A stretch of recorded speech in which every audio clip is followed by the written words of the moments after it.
Tuesday, and one energy company has a new approach to not only power, but save the power that you generate on your solar roof. Save the power. Save the powers. Brad Perry is in Sorrento Valley with a closer look at iDemand. Good morning, Brad. Hey, yeah, this is so interesting and so cool to find out. And again, iDemand's only been around since August. And Kandace, we're talking about this and we're trying to wrap our heads around. I know some people at home are trying to figure out too.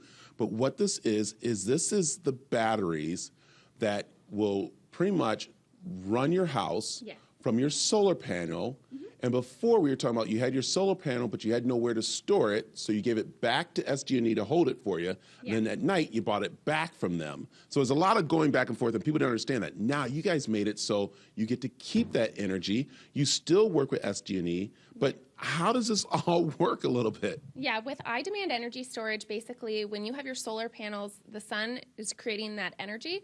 Instead of selling it back to SDG&E, you just store it in our battery. So then when the sun goes down, you get to utilize all that energy you created during the day. Yeah, and it's right here in our own backyard. You guys create this, and a lot of people aren't doing this. If they are doing it, they're doing it kind of like for the cars, but not for the home. And we are saying that literally this little cabinet right here can power up the house a little bit, but then if you want a full power, you can go even to more batteries, which is kind of neat. So let me make sure we wrap our heads around it. Again, this is storing all my energy. So during the day when I'm not home, the solar's working, it's storing it, right? Yep.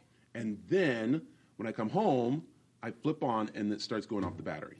Exactly. So when you come home and you start doing all your night routines, you know, starting dinner, getting laundry going, doing all that stuff you do, you're not going to be buying that energy back from SDG&E. You just pull it from your battery, and our batteries are customizable. So we can help with any size home, any size business, agriculture, nonprofit, churches.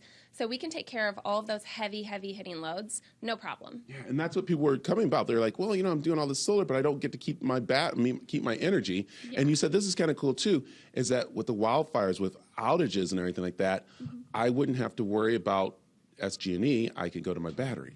Yeah, especially if you live kind of outskirts of San Diego. If you have those wildfires and your power goes out, your solar's not going to work unless you have some type of generator or a backup battery. And so that way you can run, you know, your well if you have it, your pool pump, your car, your AC. You can live comfortably, and we can fit any lifestyle so that you don't have to change your habits, and you can just be comfortable. I love it. And they monitor everything too, Carlos, which is really cool. So it's neat how this all works. It's kind of interesting, but it's all new technology coming on. And I love that it's right in our own backyard, right here in San Diego. And they're working on ways to use the wind on those gray days and those days that were windy and stuff. So they're doing that, and they're doing all kinds of stuff. So we come back in our next half hour.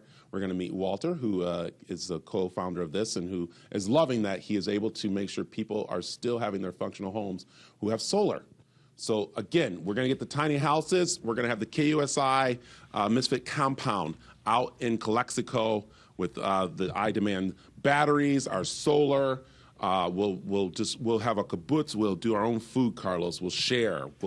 You will do chickens. I will do vegetables. Lisa will do fish. Yes. Are you going to raise the chickens? No, you're doing the chickens. I have the vegetables. Lisa will do fish. She'll do tilapia, so we can have it sustained and everything. And we will build an earthquake-proof compound on top of that. Yeah, well, that's the next segment. All right.